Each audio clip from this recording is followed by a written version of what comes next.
प्रिय बंधुगण आपण माननकु एक नूतन वीडियो रे हार्दिक स्वागत। आपण माने थंबनेल देखि निश्चिंतर जानि सारिबेनी जे एई अचूक उपाय विषय रे। तो एई अचूक उपाय को करबा को हेले आमको किछिटा विधि विधान नियमावली पालन करबा पई पड़िबो। आ विश्वास करंतु दर्शक बंधु जदि आपणकर तमाम धन जनित समस्या अछि मु जो वीडियो नै करी आसीची पूर्वरु एबे मध्य आसुची ता शास्त्रोक्त वीडियो शास्त्रोक्त अनुसार ही उपाय मान मु आपनक पाखकु नै करी आसुची। बिना शास्त्र प्रमाण देउथिबा वीडियो मु केबे आनु नाही कि आनिबी मध्य नाही। आ हां प्रिय बंधुगण शास्त्र रे एही तेजपत्र को तमाल पत्र बोली निश्चिंत रूप रे कुआ जाय। जदि आपण जानि नांती तो याको जानंतु। आ शास्त्र रे एहा मध्य वर्णित अछि तमाल पत्रं तेजपत्रं भक्तपत्रं सुगंधिकं तमाल पत्रं तुक्षस्नं कफबाता विनाशनम मुखर दुर्गंध शमनं रुच्चयं पाचन रोचनम। हाँ प्रिय बंधुगण एही तेजपत्र को जदि आपण हल्का रे नेउचंती तो आदौ भी हल्का रे निहंतु नहीं। यह एक साधारण नुहे आज्ञा, यह होची संपूर्ण रूप से असाधारण जाकि आपणकर तमाम धन जनित समस्या को मध्य या दूरीकरण करिया पई सर्वसमर्थ। बस किछि करिवार नाही, खाली छोटिया विधि टिए करिवार अछि, केमिति करिवार अछि, को नियमावली रे करिवार अछि, केमिति को समय रे मध्य करिवार अछि, सेईटा विशेष ध्यान देबा पई पड़िबो। आ हां प्रिय बंधुगण जदि आपण माने हमर भिडियोटी को देखबा पई आसीचंती एवं एही उपायर बेनिफिट को पाइबा पई चाहुचंती तो आपण माननकु एतिक रिक्वेस्ट आपण माने प्रारंभ रु शेष पर्यंत देखंतु। जदि आपण माने प्रारंभ रु शेष पर्यंत न देखिबे खाली उक्त जो उपायटी को आपण देखिकी चली जिवे तो निश्चिंत रूप रे दर्शक बंधु या कोनोसी कारीगरी उपाय आपणक निमित्त हेबो नाही कि फल प्रदान करिवो नाही। जदि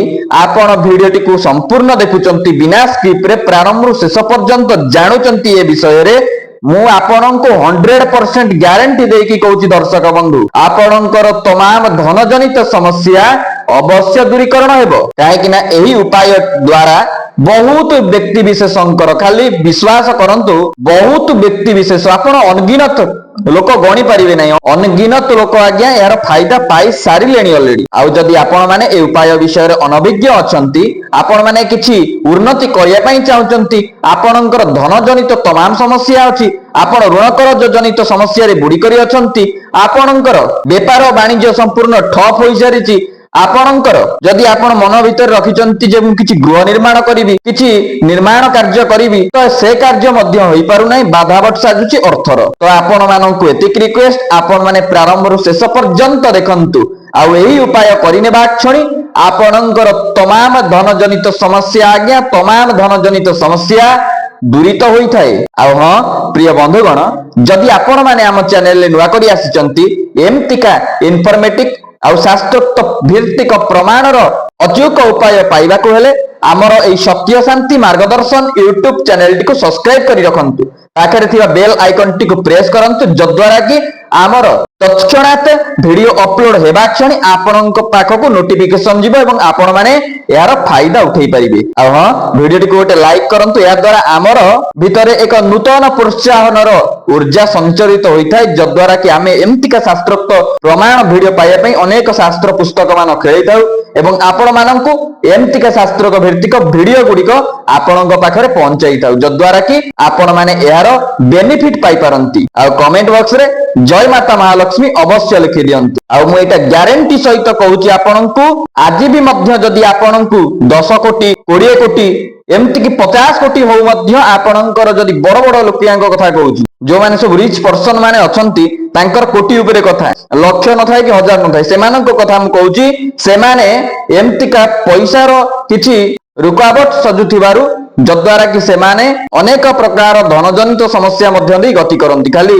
गरीब लोक नु बड़ लोक मध्य सेमानकर मध्य पैसा किछि बाधक साजुची जद्वारा कि सेमानक पाखको आसी पारु नै। एटा समस्तक कथा हम कहूची ये रिच पर्सन हैतो कि पुअर पर्सन हैतो हमर कि मिडिल पर्सन हैतो जो जेमितिका मनुष्य होंतु ना काई जहांकु जेमितिका धन जनित समस्या अछि आपण माने ए उपायटी को अवश्य करिकि देखंतु। बहुत सरल उपायटी आपणको ए वीडियो माध्यम रे मु बताइबा पई जाउची, आपण टिके ध्यान सहकारे सुनंतु। दुई थर कहबी बहुत बढ़िया भाबरे आपण सुनि नियंतु। काहे कि ना जदि आपण न सुनुचंती तो निश्चिंतर ଆପଣ ସେ ଫାଇଦା ଉଠେଇ ପାରିବେ ନାହିଁ ସେ ଉପାୟର। ପ୍ରିୟ ବନ୍ଧୁଗଣ, ମାତା ମହାଲକ୍ଷ୍ମୀ ଅନେକ ବ୍ୟକ୍ତି ବିଶେଷଙ୍କ ଉପରେ ତ ପ୍ରଥମ ଜାଣି ରଖନ୍ତୁ ସନ୍ତୁଷ୍ଟ ଥାନ୍ତି। କିଛି ଏମିତିକା ବ୍ୟକ୍ତି ବିଶେଷ ଅଛନ୍ତି ଯୋଉମାନଙ୍କ ଉପରେ ତାଙ୍କର କ୍ରିୟାକଳାପ କାର୍ଯ୍ୟକଳାପ ଦ୍ୱାରା ମାତା ମହାଲକ୍ଷ୍ମୀ ଅସନ୍ତୁଷ୍ଟ ହୋଇଥାନ୍ତି, ଯଦ୍ୱାରା କି ସେମାନଙ୍କର ନାନା ଜନିତ ଧନ ସମସ୍ୟା ଦେଖା ଦେଇଥାଏ। ଆଉ ମାତା ମହାଲକ୍ଷ୍ମୀଙ୍କୁ ମଧ୍ୟ ସନ୍ତୁଷ୍ଟ କରିବା ପାଇଁ ଏହି ଅଚୁକ ଉପାୟ ହେଉଛି ସର୍ବସମର୍ଥ। ଓಂ ଶ୍ରୀଶତେ ଲକ୍ଷ୍ମୀଶ୍ଚ ପତ୍ନ୍ୟା ବହୁରାତ୍ରେ ପାର୍ଶ୍ୱ ନକ୍ଷତ୍ରାଣୀ ରୂପମୈଶ୍ୟ ନବାତଂ କୃଷ୍ଣନେଶାଣ ମୈଶାଣ ସର୍ବଲୋକ ମୈଶାଣ। ପ୍ରିୟ ବନ୍ଧୁଗଣ, ସ୍ୱୟଂ ମାତା ମହାଲକ୍ଷ୍ମୀ ଯାହାକି ହଉଛନ୍ତି ଭାବର ଗୋଟିଏ ପ୍ରତୀକର ଦେବୀ।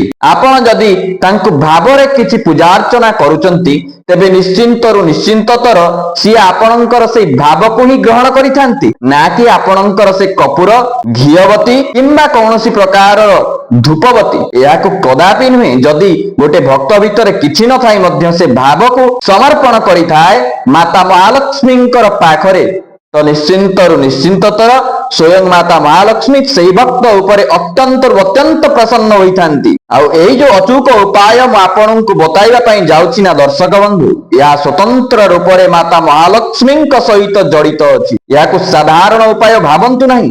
ଯଦି ଆପଣ ଏ ଉପାୟଟିକୁ ସାଧାରଣ ଭାବୁଛନ୍ତି ତ ଆପଣ ମସ୍ତ ବଡ ଭୁଲ କରୁଛନ୍ତି। କାହିଁକି ନା ୟୁଟ୍ୟୁବରେ ଅନେକ ପ୍ରକାରର ଏମିତିକା ଭିଡିଓ ପାଇବେ, କିନ୍ତୁ ଏମିତିକା ଭିଡିଓ ଶାସ୍ତ୍ରୋକ୍ତ ପ୍ରମାଣ ସହିତ ଯୋଉମାନେ ସଦ୍ଗୁରୁ ହେଇଥିବେ ସେମାନଙ୍କ ପାଖରେ ଥିବ, କିନ୍ତୁ ଯୋଉମାନଙ୍କର ପାଖରେ ଶାସ୍ତ୍ର ନଥିବ ସେମାନେ ଏମିତିକାର ଭିଡିଓ କେବେ ବି ଆପଣଙ୍କୁ ଦେଇପାରିବେ ନାହିଁ। କାହିଁକି ନା ଏ ଭିଡିଓ ଅତ୍ୟନ୍ତ ବିରଳ ଏବଂ ସମସ୍ତ ସମସ୍ୟାକୁ ଦୂରୀକରଣ କରିବା ପାଇଁ ଏହା ହେଉଛି ସର୍ବସମର୍ଥ। ଆଉ ହଁ ପ୍ରିୟ ବନ୍ଧୁଗଣ, ଏଇ ଯୋଉ ଉପାୟଟି ମୁଁ ଆପଣଙ୍କ ଆଗରେ ବର୍ତ୍ତମାନ ରଖିବା ପାଇଁ ଯାଉଛି, ଏଇ ଉପାୟଟିକୁ ଆପଣ ଯେକୌଣସି ଦିନ ଯେକୌଣସି ମୁହୂର୍ତ୍ତରେ ଯେକୌଣସି ନାରୀ ଏବଂ ପୁରୁଷଙ୍କର ନିର୍ବିଶେଷରେ ସମସ୍ତେ କରିପାରିବେ। ଆଉ ଏହି ଉପାୟଟିକୁ କରିନେବା କ୍ଷଣି ଆପଣ ଏହାର ଚମତ୍କାରିତା ପ୍ରଭାବ ସାଙ୍ଗେ ସାଙ୍ଗେ ତତ୍କ୍ଷଣାତ୍ ଆପଣ ଦେଖିବା ପାଇଁ ପାଇବେ। ପ୍ରିୟ ବନ୍ଧୁଗଣ, ଯଦି ଆପଣ ମନରେ କିଛି ଅଭିଳାଷିତ ରଖିଛନ୍ତି, ମନରେ କିଛି ଇଚ୍ଛା ରଖିଛନ୍ତି କୌଣସି ଭୌତିକ ବିଷୟବସ୍ତୁ ଉପରେ, ଯେଉଁ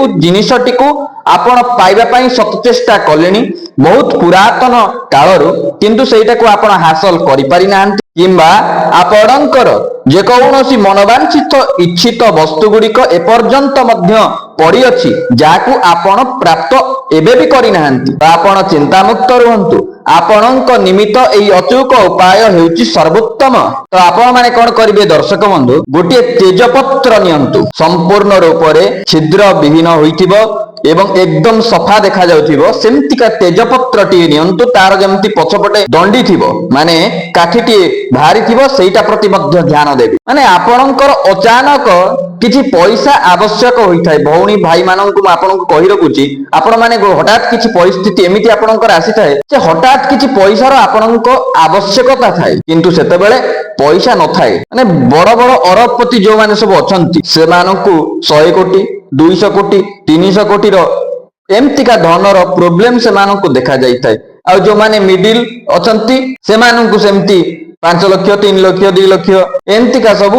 ଆଉ ଯୋଉମାନେ ଟିକେ ପୁଅର ଅଛନ୍ତି, ପୁଅର ମ୍ୟାନ ସବୁ ଅଛନ୍ତି, ସେମାନଙ୍କୁ 10,000 20,000 ଏମିତିକା ସବୁ ପଇସାର ପ୍ରୋବ୍ଲେମ ମାନ ଦେଖା ଯାଇଥାଏ। ମାନେ ଅଚାନକ ଏଇ ପ୍ରୋବ୍ଲେମଟି ଆପଣଙ୍କର ଯେତେବେଳେ ଆସିଥାଏ, ଆପଣ ସେତେବେଳେ ହଠାତ୍ ଚିନ୍ତାରେ ପଡିଯାଆନ୍ତି ଯେ ମୁଁ କରିବି କଣ। ମାନେ ଏଇ ଅନୁଭବଟି ସମସ୍ତଙ୍କୁ ପ୍ରାୟତଃ ହେଇଥିବ ବା ହଉଥିବ। ବର୍ତ୍ତମାନ ଦେଖନ୍ତୁ, ମୁଁ ଆପଣ ମାନଙ୍କୁ କିଛିଟା ଉପାୟ, ବର୍ତ୍ତମାନ କିଛିଟା ନୁହେଁ, ଯୋଉ ଉପାୟଟି ଗୋଟିଏ ଉପାୟଟି ଆପଣଙ୍କୁ କହିବି, ପ୍ରକୃତି ପାଖରେ ଏମିତିକା ସାମର୍ଥ୍ୟ ଅଛି ଯାହାକି ମଣିଷ ପାଖରେ ନାହିଁ। ଆଉ ଯୋଉ ପ୍ରକୃତି ପାଖରେ ଏତେ ଶକ୍ତିଶାଳୀ ସେ ଅଛି, ସେ ଏମିତିକା ଚମତ୍କାରିତା ଗୁଣ ମଧ୍ୟ ତା ପାଖରେ ଅବସ୍ଥାନ ଅଛି ଯାହାକି ମଣିଷ ମଧ୍ୟ ତାର ଭେଦ ଲଗେଇ ପାରିବନି। ଆଉ ଯୋଉଠି ମଣିଷର ଶକ୍ତି ଫେଲ ମାରିଥାଏ ସେଇ ତା ଉପରେ ପ୍ରକୃତି ଶକ୍ତି କାମ କରେ, ନଚେତ ଦେବତାଙ୍କ ଶକ୍ତି କାମ କରିଥାଏ। ଦେବତା ମାନଙ୍କୁ ସାଧିବାର ଶକ୍ତି ଆପଣଙ୍କ ପାଖରେ, ମାନେ ଆମ ମଣିଷ ମାନଙ୍କ ପାଖରେ ତ ନାହିଁ, କିନ୍ତୁ ପ୍ରକୃତିକୁ ସାଧିବାର ଶକ୍ତି ଏଇ ମଣିଷ ପାଖରେ ଅଛି। ବହୁତ ସରଳ ଭାବରେ, ଅତ୍ୟନ୍ତ ସ୍ପଷ୍ଟ ଭାବରେ ଆଜ୍ଞା ଏହି ଉପାୟଟିକୁ ମୁଁ ଆପଣଙ୍କୁ ବର୍ତ୍ତମାନ ବତାଇବା ପାଇଁ ଯାଉଛି। ଆପଣ ଟିକେ ଧ୍ୟାନ ସହକାରେ ଶୁଣନ୍ତୁ। ଆପଣ ଯଦି 10-15 ମିନିଟର ଭିଡିଓଟିକୁ ଦେଖି ଦଉଛନ୍ତି, ବିଶ୍ୱାସ କରନ୍ତୁ ଶାସ୍ତ୍ରୋକ୍ତ ପ୍ରମାଣ ସହିତ ଭିଡିଓଟି ଆପଣଙ୍କର ଲାଇଫରେ ସମ୍ପୂର୍ଣ୍ଣ ରୂପରେ ଚେଞ୍ଜେସ୍ ହୋଇଯିବ। ଆଉ ଆପଣ ମଧ୍ୟ ଭାବି ପାରିବେ ନାହିଁ ମୁଁ ଏ ସ୍ଥାନରେ ପହଞ୍ଚିଲି କେମିତି, କାହିଁକି ନା ଏଇଟା ହଉଛି ଅନୁଭବର କାରିଗର ଉପାୟ। ଗୋଟିଏ ତେଜପତ୍ର ଆପଣ ନିଅନ୍ତୁ। କଣ ନେବେ ନା ଗୋଟିଏ ତେଜପତ୍ର। ଆପଣଙ୍କୁ ଯେତେ ବି ଟଙ୍କା ଦରକାର ହଉନା କାହିଁକି, କିନ୍ତୁ ଲୋଭବଶତଃ ନୁହେଁ, ଯେତିକି ଆବଶ୍ୟକ ସେତିକି ଆପଣ ଇଚ୍ଛିତ ରଖିଥିବେ। ଆଉ ଯେତେ ପଇସା ଆପଣଙ୍କୁ ଆବଶ୍ୟକତା ହଉଛି ହୃଦୟର ସହିତ ଆପଣ ଏହି ଉପାୟଟିକୁ କରିକି ଦେଖି ନେଇ ପାରିବେ। ଆଠାରୁ ବହୁତ ଶ୍ରେଷ୍ଠତମ ଉପାୟ ଆପଣ ଶାସ୍ତ୍ରରେ କୌଣସି ଠାରେ ବି ପାଇବେ ନାହିଁ। ଏଇଟା ମୁଁ 100% ଆପଣଙ୍କୁ କହି ରଖୁଛି। ଯିଏ ଶାସ୍ତ୍ର ପଢିଥିବେ ସେ ଜାଣିଥିବେ। ମାନେ ଏକଦମ ବଢିଆ ତେଜପତ୍ରଟିଏ ଗୋଟିଏ ନିଅନ୍ତୁ। ବଢିଆ ତେଜପତ୍ର ଚୟନ କରି ଆଣନ୍ତୁ। ଆପଣ ଗୋଟିଏ ସ୍କେଚ ପେନ୍ ନିଅନ୍ତୁ। ସେ ସ୍କେଚ ପେନ୍ ଆପଣ ରେଡ କଲର ନେଇପାରିବେ। ମୁଁ ଆପଣଙ୍କୁ କହୁଛି ରେଡ କଲର ହିଁ ନିଅନ୍ତୁ, ସବୁଠୁ ବେଷ୍ଟ ହବ। ସବୁଠୁ ବେଷ୍ଟ ହଉଛି ରେଡ କଲର ସ୍କେଚ ପେନ୍ କିମ୍ବା ପେନ୍ ଆପଣ ବ୍ୟବହାର କରନ୍ତୁ। ଆଉ ଯେତିକି ଆପଣଙ୍କୁ ଆବଶ୍ୟକତା ଅଛି ଧନର, ଯେତିକି ବି ଆବଶ୍ୟକତା ଅଛି ଆପଣଙ୍କୁ ସେଇ ତେଜପତ୍ର ଉପରେ ଆପଣ ଲେଖି ଦିଅନ୍ତୁ। କିନ୍ତୁ ମନେ ରଖନ୍ତୁ ଲେଖିଲା ବେଳେ ଲୋଭବଶତଃ ଲେଖିଦେବେନି। ମୋ କହିବା କଥା ଆପଣଙ୍କୁ 10 ଟଙ୍କା ଦରକାର ଅଛି, ଗୋଟେ ଛୋଟିଆ କଥା କହୁଛି, 10 ଟଙ୍କା ଦରକାର ଅଛି, ଲୋଭବଶତଃ ଆପଣ 15 ଟଙ୍କା ଲେଖି ଦଉଛନ୍ତି, ତ ନିଶ୍ଚିନ୍ତତର ଏହା କେବେ ବି କାରିଗରୀ ବିଦ୍ୟା ହେବ ନାହିଁ। ଆପଣ ତ ପରୀକ୍ଷା କରନ୍ତୁ। କିନ୍ତୁ ଆପଣ ହୃଦୟତମ ଗଭୀରରୁ ଆପଣ 1,00,000 ଟଙ୍କା ଦରକାର ଅଛି, 1,00,000 ଟଙ୍କା ଲେଖି ଦିଅନ୍ତୁ। ବିଶ୍ୱାସ କରନ୍ତୁ ଆପଣଙ୍କୁ 1,00,000 ଟଙ୍କା ମିଳିବା କଥା ହିଁ ମିଳିବ। ଆଉ ଯଦି ଆପଣ ଏହାକୁ ଅନ୍ୟାୟ, ଅନୀତି, ଅଧର୍ମରେ ବ୍ୟବହାର କରିବା ପାଇଁ ଲେଖୁଛନ୍ତି ତ ନିଶ୍ଚିନ୍ତ ରୂପରେ କାମ କରିବ ନାହିଁ। ଏଇ ତାପରେ ମତେ କହିବେ ନାହିଁ ଯେ ନାଇଁ ମୋର ଲୋଭ ନଥିଲା, ମୋର ଅନ୍ୟାୟ ନଥିଲା, ଅନୀତି ନଥିଲା, ତାପରେ ମୁଁ ଲେଖିଥିଲି କିନ୍ତୁ ମୋର ପ୍ରାପ୍ତ ହେଲା ନାହିଁ। କିନ୍ତୁ ଯଦି ଆପଣ ଅନ୍ୟାୟ, ଅଧର୍ମ, ଅନୀତିରେ କିଛି ଲେଖୁଛନ୍ତି ଲୋଭବଶତଃ, ଏହା ସମ୍ପୂର୍ଣ୍ଣ ରୂପରେ କାରିଗରୀ ବିଦ୍ୟା ହବ ନାହିଁ। ତ ଆପଣ ମାନେ ତେଜପତ୍ରରେ ଆପଣଙ୍କର ଯେତିକି ଆବଶ୍ୟକତା ଅଛି ଧନ, ସେଇଟା ଆପଣ ଲେଖି ଦିଅନ୍ତୁ। ଏ କଥା କାହିଁକି କହୁଛି, କିଛି ଲୋକ ମଦ ପିଇବା ପାଇଁ ଲେଖିଦେବେ, କିଛି ଲୋକ ଜୁଆ ଖେଳିବା ପାଇଁ ଏସବୁ ପଇସାକୁ ଲେଖିବେ। ତ ଏଇଟା ସବୁ ଅଧର୍ମ, ଅନ୍ୟାୟ କଥା। ଆପଣ ଏସବୁକୁ ଲେଖିବେ ନାହିଁ। ଏମିତି ଯଦି ଭାବୁଥାନ୍ତି ଆପଣ ଏ କଥା, ଏ ଉପାୟରୁ ଆପଣ ଟିକେ ଦୂରିତ ହୋଇ ରୁହନ୍ତୁ। ଆଉ ଯଦି ଆପଣଙ୍କୁ ବହୁତ ଜରୁରତ ଅଛି ଏଇ ପଇସାର, ମୁଁ ଲେଖିକି ଦଉଛି ଆଜ୍ଞା, ଆପଣଙ୍କ ପାଖକୁ ନିଶ୍ଚିନ୍ତତର ପଇସା ଆସିବା କଥା ହିଁ ଆସିବ। ଆଉ ଏଇ ଉପାୟଟିକୁ କରିନେବା କ୍ଷଣି ନ୍ୟାୟଯୁକ୍ତ ରୀତିରେ ଆପଣଙ୍କ ପାଖକୁ ପଇସା ଆସିବା କଥା ଆସିବ ହିଁ ଆସିବ। ଏହାକୁ ଆପଣ କରି ଦେଖିପାରିବେ। ଯଦି ଭୁଲବଶତଃ ଆପଣ କୋଉଠି ଧାର କରଜ କରିଛନ୍ତି, ସିଏ ଆପଣଙ୍କୁ ଆସି ପଇସା କରୁଛି, ନାଇଁ ମୋ ଏ ପଇସାଟି ଏତିକି ଅଛି ଦେଇଦିଅ, ତ ଆପଣ ଏମିତିକା ଅସୁବିଧାରେ ସବୁ ଅଛନ୍ତି, ଆପଣ ତେଜପତ୍ରରେ ସ୍ୱତନ୍ତ୍ର ରୂପରେ ସେତିକି ଟଙ୍କା ଲେଖି ଦିଅନ୍ତୁ। 1,00,000 ଟଙ୍କା କି 2,00,000 ଟଙ୍କା ଆପଣଙ୍କର ସେ ଧନ ଅର୍ଥ ରାଶିକୁ ଆପଣ ସେଇ ତେଜପତ୍ର ଉପରେ ଲେଖନ୍ତୁ। ଆଉ ଲେଖିଲା ବେଳେ ଆପଣ ମାନେ ଗୋଟିଏ କଥା ଧ୍ୟାନ ଦେବେ, ଆପଣ ମାନେ ସେଇ ଯୋଉ ଦଣ୍ଡିଟି ଅଛି ତେଜପତ୍ରର, ମାନେ ଯୋଉ କାଠି ଅଛି, ସେ କାଠି ପାଖରୁ ପୁଚ୍ଛ ଆଡକୁ ଲେଖିବେ। କାଠି ହଉଛି ବାମ ପଟ, ପୁଚ୍ଛ ହଉଛି ଦକ୍ଷିଣ ପଟ, ମାନେ ଡାହାଣ ପଟ। ସେଇ କାଠି ପାଖରୁ ଆପଣ ଲେଖିବା ପାଇଁ ଚେଷ୍ଟା କରିବେ, କାହିଁକି ନା ଏଇଟା ଶାସ୍ତ୍ରୋକ୍ତ ନିୟମ। ତାପରେ ଆପଣ କଣ କରିବେ, ଗୋଟିଏ ଡାଲଚିନିର ପାଉଡର ଆପଣ କରନ୍ତୁ। ଏଇ ଯୋଉ ଡାଲଚିନି ପାଉଡର ବିକ୍ରି ହଉଛି, ସେ ଡାଲଚିନି ମୁଁ ଆପଣଙ୍କୁ କେବେ ଫରମାଇଜ କରିବି ନାହିଁ। ଆପଣ ମାନେ ଶୁଦ୍ଧ ଡାଲଚିନି ଗୋଟିଏ ନେଇ ଆସନ୍ତୁ। ଡାଲଚିନିକୁ ଭଲ ଭାବରେ କୁଟି ଦିଅନ୍ତୁ। କୁଟି ଦେଲା ପରେ ତାର ବଢିଆ ସେ ଗୋଟେ ପାଉଡର କରିଦିଅନ୍ତୁ। ଏକଦମ ବଢିଆ ସେ ପାଉଡର କରିଦିଅନ୍ତୁ। ପାଉଡରକୁ ଆପଣ ଲେଖିଥିବା ସେଇ ତେଜପତ୍ର ଉପରେ ଯେତିକି ସଂଖ୍ୟା ଲେଖିଛନ୍ତି ତା ଉପରେ ଆପଣ ପକେଇ ଦିଅନ୍ତୁ। ଆପଣ ଏହାକୁ ପକେଇ ସାରିଲା ପରେ ଯେମିତି ପାନକୁ ଭାଙ୍ଗନ୍ତି, ଯେମିତି ଆପଣ ଯେମିତି ପାନକୁ ଭାଙ୍ଗୁଥିବେ ଦେଖିଥିବେ। ଯଦି ଆପଣ ଭାଙ୍ଗିବା ଜାଣିନାହାନ୍ତି ତ ଆପଣ ମାନେ ଘର ଲୋକଙ୍କର ସାହାଯ୍ୟ ମଧ୍ୟ ନେଇପାରିବେ, କିନ୍ତୁ ସେ ସଂଖ୍ୟାକୁ ଦେଖିପାରିବେ ନାହିଁ। ଯଦି ଆପଣ କରୁଛନ୍ତି ତ ସବୁଠୁ ବେଷ୍ଟ, ଆପଣ ଯେମିତି ପାରନ୍ତି ସେମିତି କରନ୍ତୁ, କିନ୍ତୁ ଭାଙ୍ଗିଲା ବେଳେ ଯେମିତି ସେଇ ପତ୍ର ନ ଭାଙ୍ଗେ କିମ୍ବା ନ ଛିଦ୍ର ହୁଏ ସେଇଟା ପ୍ରତି ଆପଣ ଧ୍ୟାନ ଦେବେ। ଆଉ ଏହାକୁ ଭାଙ୍ଗିକି ଆପଣ କଣ କରନ୍ତୁ, ଯେମିତି ପାନକୁ ଭାଙ୍ଗନ୍ତି ସେମିତି ଭାଙ୍ଗିବେ। ଆଉ ସେଥିରେ ଗୋଟିଏ ଲବଙ୍ଗକୁ ଖୋସି ଦିଅନ୍ତୁ। ଭାଙ୍ଗି ସାରିଲା ପରେ ଗୋଟିଏ ଲବଙ୍ଗକୁ ସେଇଥିରେ ଆପଣ ଖୋସି ଦିଅନ୍ତୁ, ଯେମିତି ପାନ ଉପରେ ଖୋସାଯାଏ ଆପଣ ଦେଖିଛନ୍ତି ସେମିତିକା। ଆଉ ଥରେ ଆପଣ ମାନଙ୍କୁ କହି ରଖୁଛି, ଗୋଟିଏ ଏକଦମ ସଫାର ତେଜପତ୍ର ନିଅନ୍ତୁ, ତାର ଦଣ୍ଡି ଥିବ। ଦ୍ୱିତୀୟରେ ଆପଣ ରେଡ କଲର ଗୋଟେ ପେନ୍ ନିଅନ୍ତୁ। ତୃତୀୟରେ ଗୋଟିଏ ଲବଙ୍ଗ ଆଉ ଡାଲଚିନିର ଗୁଣ୍ଡ। ଏତିକି ନେଇ ସାରିଲା ପରେ ଆପଣ କଣ କରିବେ, ତେଜପତ୍ର ଉପରେ ସଂଖ୍ୟାକୁ ଯେତିକି ଆପଣଙ୍କର ଅର୍ଥ ରାଶି ଦରକାର ଅଛି ସେତିକି ଲେଖି ଦିଅନ୍ତୁ। ଲେଖିବେ କୋଉ ପଟୁ ନା ଦଣ୍ଡି ପାଖରୁ ଆରମ୍ଭ କରିବେ, ପୁଚ୍ଛ ପାଖରେ ସାରିବେ। ଆଉ ଲେଖି ସାରିଲା ପରେ ଆପଣ ମାନେ କଣ କରିବେ, ଡାଲଚିନିର ଗୁଣ୍ଡକୁ ଆପଣ ସେଇ ସଂଖ୍ୟା ଉପରେ ପକେଇ ଦିଅନ୍ତୁ। ପକେଇ ସାଇଲା ପରେ ଆପଣ ତାକୁ ଏତେ ମାନେ ପାନ ଭଳିଆ ଭାଙ୍ଗନ୍ତୁ ଯେମିତି ପାନ ଭଳିଆ ଖିଲ ହୋଇଥିବ। ଆଉ ତାପରେ ତାକୁ କଣ କରିବେ, ଗୋଟିଏ ଲବଙ୍ଗ ସେଥିରେ ଖୋସି ଦିଅନ୍ତୁ। କ୍ଲିୟର ପୁରା ହେଇଗଲେ। ଏତିକି କରି ସାଇଲା ପରେ ଆପଣ ମାନେ କଣ କରିବେ, ଧୂପ ଷ୍ଟାଣ୍ଡ ଟି ଆପଣ ନିଅନ୍ତୁ, ଯୋଉଥିରେ ଝୁଣା କତା ଆପଣ ଦିଅନ୍ତି ସେମିତିକା ଧୂପ ଷ୍ଟାଣ୍ଡ, ମାଟିର ପାତ୍ର ନିଅନ୍ତୁ। ସେଥିରେ ତଳେ ଦିଟା କପୁର ରଖନ୍ତୁ। ଆପଣ ଭଲ କି ଟିକେ ସେ ଧୂପ ଷ୍ଟାଣ୍ଡ ରେ କପୁର ରଖନ୍ତୁ। ପ୍ରଥମେ ଭଲ କି କପୁର ରଖିବେ। ରଖି ସାଇଲା ପରେ ଏଇ ଯୋଉ ପାନ ବିଡାକୁ କରିଥିବେ ତେଜପତ୍ରର, ସେ ତେଜପତ୍ରକୁ ତା ଉପରେ ରଖନ୍ତୁ। ରଖି ସାଇଲା ପରେ ତା ଉପରେ ପୁଣି କପୁର ରଖନ୍ତୁ। ଭଲ କି କପୁର ରଖିବେ। ମଝିରେ ରହିବ ସେଇ ପାନ ବିଡା, ମାନେ ତେଜପତ୍ରର ଯୋଉ ପାନ ବିଡାଟି ସେଟା କରିଛନ୍ତି ଆପଣ ସେଟା ମଝିରେ ରଖିବେ। ତଳେ ରହିବ କପୁର, ଉପରେ ରହିବ କପୁର। ପୁଣି ରହିବ କୋଉଥିରେ, ଧୂପ ଷ୍ଟାଣ୍ଡ ରେ ରହିବ। ମୁଁ ଯାହା କହୁଛି ସ୍ପଷ୍ଟ ଭାବରେ କହୁଛି। ଶାସ୍ତ୍ରୋକ୍ତ ବିରିମତ ଅନୁସାରେ ଆପଣ ରଖି ସାଇଲା ପରେ ତାକୁ ସ୍ୱତନ୍ତ୍ର ରୂପରେ ଦିଆସିଲି ଲଗେଇକି ନିଆଁ ଲଗେଇକି ଜଳେଇ ଦିଅନ୍ତୁ। ଏକଦମ ଯେମିତି ଅଙ୍ଗାର ହୋଇଯିବ। ଆପଣ ଶତ ଚେଷ୍ଟା କରନ୍ତୁ। ଯଦି ଅଙ୍ଗାର ହଉନଥିବ ତାହେଲେ ଆପଣ ଆଉ ଟିକେ କପୁର ପକେଇ ପକେଇ ପକେଇ ପକେଇ ସ୍ୱତନ୍ତ୍ର ରୂପରେ ତାକୁ ଜାଳି ଦିଅନ୍ତୁ, ଅଙ୍ଗାର କରିଦିଅନ୍ତୁ। ଅଙ୍ଗାର କରିସାରିଲା ପରେ ଆପଣ କଣ କରିବେ, ସେଇଦିନ କୌଣସି ପ୍ରବାହିତ ନଦୀରେ ଆପଣ ଟିକେ ଦୂରତା ରଖି କୌଣସି ପ୍ରବାହିତ ନଦୀରେ ଆପଣ ତାକୁ ଭସେଇ ଦିଅନ୍ତୁ। ସେଇ ଯୋଉ ଅଙ୍ଗାର ହେଇଥିବ, ଅଙ୍ଗାରକୁ ଆପଣ ଭସେଇ ଦିଅନ୍ତୁ କୌଣସି ପ୍ରବାହିତ ଜଳରେ। ବିଶ୍ୱାସ କରନ୍ତୁ ଦର୍ଶକ ବନ୍ଧୁ, ଆପଣଙ୍କର ଯାବତୀୟରୁ ଯାବତୀୟ ସମସ୍ୟା, ଧନ ଜନିତ ସମସ୍ୟା ଯେତିକି ଆପଣ ଲେଖିଛନ୍ତି, ହୁଏତ ସେତିକି ନହେଲେ ତା ପାଖାପାଖି ନିଶ୍ଚିନ୍ତ ରୂପରେ ଆପଣଙ୍କ ପାଖକୁ ଆସିବା କଥା ଆସିବ ହିଁ ଆସିବ, ଶାସ୍ତ୍ରୋକ୍ତ ପ୍ରମାଣ।